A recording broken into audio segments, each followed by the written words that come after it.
ಈ ನೇಪಾಳ ಅಂದರೆ ನನ್ನ ತಲೆಯಲ್ಲಿ ಇದ್ದಿದ್ದು ಈ ಮೆಜೆಸ್ಟಿಕ್ ಸುತ್ತಮುತ್ತ ಸ್ವೆಟ್ರ್ ಸ್ವೆಟ್ರ್ ಟೋಪಿ ಮಾಡೋರು, ಸಣ್ಣ ಸಣ್ಣ ಕಣ್ಣುಗಳು. ನೇಪಾಳ ಬಾರ್ಡ್ರ್ ಎಷ್ಟು ಅದ್ಭುತ ಅಂದರೆ ನಿಮಗೆ, ನೀವು ಬಸ್ಸಲ್ಲಿ ಹೋಗ್ಬೋದು, ಲಾರಿಲಿ ಕೂತ್ಕೊಂಡು ಹೋಗ್ಬೋದು,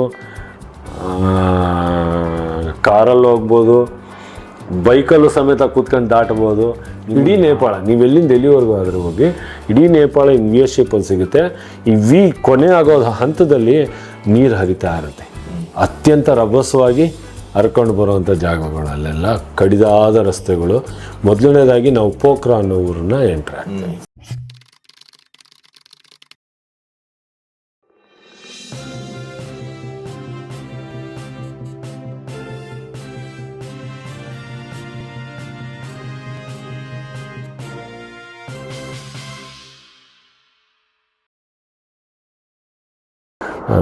ನೇಪಾಳ ಯಾವ ರೀತಿ ಅಂದರೆ, ನೇಪಾಳ ಹೆಂಗೆ ವರ್ಣನೆ ಮಾಡ್ಬೋದು ಅಂದರೆ, ಒಂದು ಕಾಲದಲ್ಲಿ ಈ ನೇಪಾಳ ಅಂದರೆ ನನ್ನ ತಲೆಯಲ್ಲಿ ಇದ್ದಿದ್ದು ಈ ಮೆಜೆಸ್ಟಿಕ್ ಸುತ್ತಮುತ್ತ ಸ್ವೆಟ್ರ್ ಸ್ವೆಟ್ರ್ ಟೋಪಿ ಮಾಡೋರು, ಸಣ್ಣ ಸಣ್ಣ ಕಣ್ಣುಗಳು. ಹಾಗೆ ಅದಕ್ಕಿಷ್ಟ ಆಗೋದು ನನಗೆ, ಆ ಸ್ವೆಟ್ರ್ಗಳಂದರೆ ನನಗೆ ತುಂಬ ಇಷ್ಟ. ಎರಡನೇದು ಬಂದು ಭಯ ಏನಕ್ಕೆ ಅಂದರೆ, ಈ ರಾತ್ರಿ ಹೊತ್ತು ಗೂರ್ಖಗಳು ಆ ಸಣ್ಣನಿದ್ದಾಗಿಂದನೂ ಆ ಮನಸ್ಸಲ್ಲಿ ನನಗೆ ಅದು ಭಯ. ಅವನು ವಿಷಲ್ ಹಾಕಿ ಎತ್ತರ ಆಗೋಯ್ತು ಅಂತ ಅಂದರೆ ಕಡ್ಡಿಲಿ ಹೊಡ್ಕೊಂಡು ಪಿ ಉಟ್ಕೊಂಡು ಹೋಗೋದು. ಈ ಥರದ ಮನೋಭಾವನೆ ನನ್ನಲ್ಲಿತ್ತು ಈ ನೇಪಾಳವ್ರ ಬಗ್ಗೆ. ಸೊ ಹಾಗಾಗಿ ಈ ರೀತಿ ಈ ಸರಿ ನಾನು ಆ ಪ್ರವಾಸ ಕೈಗೊಂಡೆ, ನೋಡೋಣ ಹೇಗೆ ಅಂತ. ನೇಪಾಳ ಬಾರ್ಡ್ರ್ ಎಷ್ಟು ಅದ್ಭುತ ಅಂದರೆ ನಿಮಗೆ, ನೀವು ಬಸ್ಸಲ್ಲಿ ಹೋಗ್ಬೋದು, ಲಾರಿಲಿ ಕೂತ್ಕೊಂಡು ಹೋಗ್ಬೋದು, ಕಾರಲ್ಲಿ ಹೋಗ್ಬೋದು, ಬೈಕಲ್ಲೂ ಸಮೇತ ಕೂತ್ಕೊಂಡು ದಾಟ್ಬೋದು. ನಿಮ್ಮನ್ನು ಯಾರು ಕೇಳೋಲ್ಲ. ಅದೇ ನಾವು ಟ್ರಾವೆಲರ್ಸ್ನೆಲ್ಲ ಕರ್ಕೊಂಡೋದಾಗ ಮಾತ್ರ ಅಲ್ಲಿ ನಿಲ್ಲಿಸ್ತಾರೆ. ಕಡೆಗೆ ಸೈಕಲಲ್ಲೂ ಹೋಗ್ಬೋದು, ನೇಪಾಳ ಬಾರ್ಡ್ರ್ ದಾಟ್ಬೋದು ಅಂಥ ಜಾಗ ನೇಪಾಳು. ಅಲ್ಲಿದ್ದ ನೇಪಾಳ ಎಂಟ್ರಿ ನಾವು ಗೋರಖ್ಪುರಿಂದ ಹೋಗ್ಬಿಟ್ಟು ಅಲ್ಲಿಂದ ಎಂಟ್ರಿ ಸೊನಾಲಿ ಬಾರ್ಡ್ರ್ ಅಂತಾರೆ, ಅಲ್ಲಿಂದ ಎಂಟ್ರಿ ಮಾಡ್ತೀವಿ. ಸರ್, ಇಡೀ ನೇಪಾಳ ನಿಮಗೆ ಹಿಂಗೆ ವಿ ಶೇಪಲ್ಲಿ ಸಿಗುತ್ತೆ. ಇಡೀ ನೇಪಾಳ ನೀವು ಎಲ್ಲಿಂದ ಎಲ್ಲಿವರೆಗೂ ಆದರೂ ಹೋಗಿ ಇಡೀ ನೇಪಾಳ ಇನ್ ವಿ ಶೇಪಲ್ಲಿ ಸಿಗುತ್ತೆ. ಈ ವಿ ಕೊನೆ ಆಗೋ ಹಂತದಲ್ಲಿ ನೀರು ಹರಿತಾ ಇರುತ್ತೆ. ಅತ್ಯಂತ ರಭಸವಾಗಿ ಹರ್ಕೊಂಡು ಬರುವಂಥ ಜಾಗಗಳು, ಅಲ್ಲೆಲ್ಲ ಕಡಿದಾದ ರಸ್ತೆಗಳು. ಮೊದಲನೇದಾಗಿ ನಾವು ಪೋಖ್ರಾ ಅನ್ನೋ ಊರನ್ನ ಎಂಟ್ರ್ ಆಗ್ತೀವಿ. ನಮ್ಮ ಮಣೋಸ್ತಾವರ ಅದು ಬೇರೆ, ಅದು ರಾಜಸ್ಥಾನ ಬೇರೆ, ಆ ಪೋಖ್ರಾ ಬೇರೆ. ಇದು ಪೋಖ್ರಾಹ ಅಂತ ಅವ್ರು ಪ್ರೊನೌನ್ಸಿಯೇಷನ್ ಮಾಡ್ತಾರೆ. ಆದರೆ ನಮ್ಮಲ್ಲೆಲ್ಲ ಅದು ಆಡುಭಾಷೆ ಪೋಖ್ರಾ ಅನ್ನೋದು ಆ ರೀತಿ ಶುರು ಆಗುತ್ತೆ.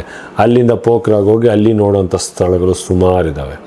ಅಲ್ಲೆಲ್ಲ ಮುಗಿಸಿ ನಾವು ಅಲ್ಲಿಂದ ಕೆಲವ್ರು ಏನಾಗುತ್ತೆ, ಅಲ್ಲಿಂದ ಮುಕ್ತಿನಾಥ ಅಂತ ಒಂದು ಜಾಗ ಸಿಗುತ್ತೆ. ಈ ರಸ್ತೆಗಳಲ್ಲಿ ನೀವು ಗಂಟೆಗೆ 25 ಕಿಲೋಮೀಟ್ರಿಂದ 30 ಕಿಲೋಮೀಟ್ರ್ ಸ್ಪೀಡಲ್ಲಿ ಅಷ್ಟೇ ಹೋಗೋಕ್ಕಾಗೋದು. ಅದಕ್ಕಿಂತ ಹೆಚ್ಚಿಂದು ಯಾರು ಹೋಗೋಕ್ಕೆ ಸಾಧ್ಯನೇ ಇಲ್ಲ. ಸೊ ಹಾಗಾಗಿ ಅಲ್ಲಿಂದ ಮುಕ್ತಿನಾಥ ಒಂದು ಜಾಯಿನ್ ಆಯಿತು. ಅಲ್ಲಿಂದ ವಾಪಸ್ಸು ಮನೋಕಾಮನ ಅಂತ ಒಂದು ಜಾಗ. ಅಲ್ಲಿಂದ ನೆಕ್ಸ್ಟ್ ಬರೋದೇ ಸ್ಪಾಟು ಕಾಠ್ಮಂಡು, ರಾಜಧಾನಿ. ರಾಜಧಾನಿ. ಅಲ್ಲಿ ಏನಾಗುತ್ತೆ, ಪಶುಪತಿನಾಥನ ದೇವಸ್ಥಾನದ ದರ್ಶನ ಸಿಗುತ್ತೆ. ಆಮೇಲೆ ಆಲ್ಮೋಸ್ಟ್ ಎಲ್ಲ ನಿಮಗೆ ಹೇಳಿದ್ನಲ್ಲ, ಈ ನೇಪಾಳು ಸ್ವೆಟ್ರು ಮಾರೋರು, ಸಣ್ಣ ಸಣ್ಣ ಕಣ್ಣು, ಅವ್ರು ಯಾರೂ ಸಿಗಲ್ಲ ಸರ್ ಹೆಚ್ಚಿಗೆ. ಹೌದಾ? ಅವ್ರಿಗೆ ಒಂದು 10% ಸಿಗ್ಬೋದು. ಇನ್ನೆಲ್ಲ ನಮ್ಮ ಇಂಡಿಯನ್ಸ್ ಥರನೇ ಸಿಗೋವಂಥವ್ರೆ. ನಿಮಗೆ ಪ್ರತಿಯೊಬ್ಬರಿಗೂ ಹಿಂದಿ ಭಾಷೆ ಬರುತ್ತೆ. ನಿಮ್ಗೆ ಹೆಂಗೆ ಹಿಂದಿ ಬರುತ್ತೆ ಅಂತ ಕೇಳಿದ್ರೆ ಅವರು ಫಿಲಮ್ ನೋಡಿ ಕಲ್ತಿದ್ದೆ. ನಮ್ಮ ಭಾರತದ ಚಿತ್ರರಂಗ ಅಷ್ಟು ಇಂಪ್ಯಾಕ್ಟ್ ಮಾಡಿದೆ.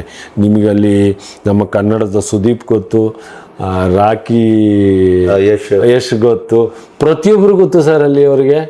ಕಾರಣ ಭಾಷೆ. ಇವರು ಕನ್ನಡಕ್ಕಷ್ಟೇ ಸೀಮಿತ ಆಗಿಲ್ಲ, ಹಿಂದಿ ಇದವ್ರನ್ನ ಸಾಕಷ್ಟು ಇನ್ಫ್ಲೂಯೆನ್ಸ್ ಮಾಡಿ ಹಿಂದಿ ನೀವು ಕಲಿಲೇಬೇಕು ಅನ್ನೋ ಭಾವನೆ ಹುಟ್ಟಿಸಿ ಹಿಂದಿ ಕಲ್ತಿದ್ದಾರೆ. ಆಮೇಲೆ ನೋಡೋಕ್ಕೂ ಎಲ್ಲ ನಮ್ಮ ಥರನೇ ಇರ್ತಾರೆ, ಸುಹೃದ್ರೂಪಿಗಳು ನಮ್ಮ ಥರನೇ ಇರ್ತಾರೆ. ಆಮೇಲೆ ಭಾಷೆನೂ ಸ್ವಲ್ಪ, ಈಗ ನಾವು ಥ್ಯಾಂಕ್ಸ್ ಹೇಳೋದು ಹೆಂಗೆ ನೇಪಾಳಲ್ಲಿ ಅಂದರೆ ಧನ್ಯವಾದ ಅಂತಾರೆ ಅವ್ರ ಭಾಷೆಯಲ್ಲಿ, ನೇಪಾಳಿ ಭಾಷೆಯಲ್ಲಿ. ಆಮೇಲೆ ಎಲ್ಲ ಕಡೆ ನಮ್ಮ ನೋಟು ನಡೆಯುತ್ತೆ, ಅಲ್ಲಿ ಚಲಾವಣೆ ಆಗುತ್ತೆ. ನಾವು ಈ ಬೇರೆ ಹೊರದೇಶಕ್ಕೆ ಹೋಗುವಾಗ ಇಷ್ಟು ದುಡ್ಡು ಡಾಲರ್ಸ್ ತೊಗೊಂಡೋಗ್ಬೇಕು, ತಾಯ್ಬಾತ್ ತೊಗೊಂಡೋಗ್ಬೇಕು, SGD ತೊಗೊಂಡು ಸಿಂಗಾಪುರ್ ತೊಗೊಂಡೋಗ್ಬೇಕು, ಮಲೇಷಿಯನ್ ರಿಂಗೇಟ್ಸ್ ತೊಗೊಂಡೋಗ್ಬೇಕು, ದುಬೈದು ದಿರಾಮ್ ತೊಗೊಂಡು, ಆ ಥರ ಏನು ಕಂಪಲ್ಸರಿ ಇಲ್ಲ. ನೀವು ಯಾವ ದುಡ್ಡು ತೊಗೊಂಡೋಗಿ ಕೊಟ್ರು ಅಲ್ಲಿ ನಡೆಯುತ್ತೆ. ಯೂಶ್ವಲಿ ನಮ್ಮ ದೇಶದ 1000 ರೂಪಾಯಿ ಕೊಟ್ಟರೆ ನೇಪಾಳದ್ದು 1600 ರೂಪಾಯಿ ಕೊಡ್ತಾರೆ. ಈ ಪ್ರವಾಸನ ನಾನು 6 ದಿನಗಳದ್ದು ಮಾಡಿದ್ದೀನಿ. ಅಂದಾಜು ಒಂದು 40,000 ರೂಪಾಯಿಗೆ ಕಟ್ಕೊಡ್ಬೇಕು, 46,000ದಿಂದ ಒಂದು 48,000 ಕಟ್ಕೊಡ್ಬೇಕು ಅಂತ. ಮತ್ತೆ ವಾಪಸ್ ಅವರು ಸೊನಾಲಿ ಬಾರ್ಡ್ರಿಗೆ ಬಂದು ಬೆಂಗಳೂರಿಗೆ ಬರೋ ಥರದ್ದು ವ್ಯವಸ್ಥೆ ಇರುತ್ತೆ. ಅದು ಬಿಟ್ಟು ಫ್ಲೈಟು ಫ್ಲೈಟ್ ಎಲ್ಲ ಫ್ಲೈಟ್, ಅಲ್ಲಿಂದ ರೋಡ್ ಮುಗಿಸಿ ನಾವು ವಾಪಸ್ಸು ಬರ್ತೀವಿ. ಅದು ಬಿಟ್ಟು ಅಲ್ಲಿಂದ ಮುಂದಕ್ಕೆ ಹೋದರೆ ನಾವು ಮತ್ತೆ ಬಿಹಾರಿಂದ ಒಳಗಡೆ ಬರೋಂಥ ಒಂದು ಜಾಗ ಇರುತ್ತೆ. ಇದ್ರ ಜೊತೆಗೆ ನಾನು ಹೊಸ ಸೇರ್ಪಡೆಯಾಗಿ ಮುಂದಿನ ವರ್ಷದಿಂದ ಈ ನಮ್ಮ ಕೈಲಾಸ ಮಾನಸ ಸರೋವರ ಯಾತ್ರೆ ನಾನು ಅಲ್ಲಿಂದನೇ ಶುರು ಮಾಡಬೇಕು. ಚೈನಾಗೆ ಎಂಟರ್ ಆಗ್ಬೇಕು ನಾವು ಅಲ್ಲಿಗೆ ಹೋಗಿ.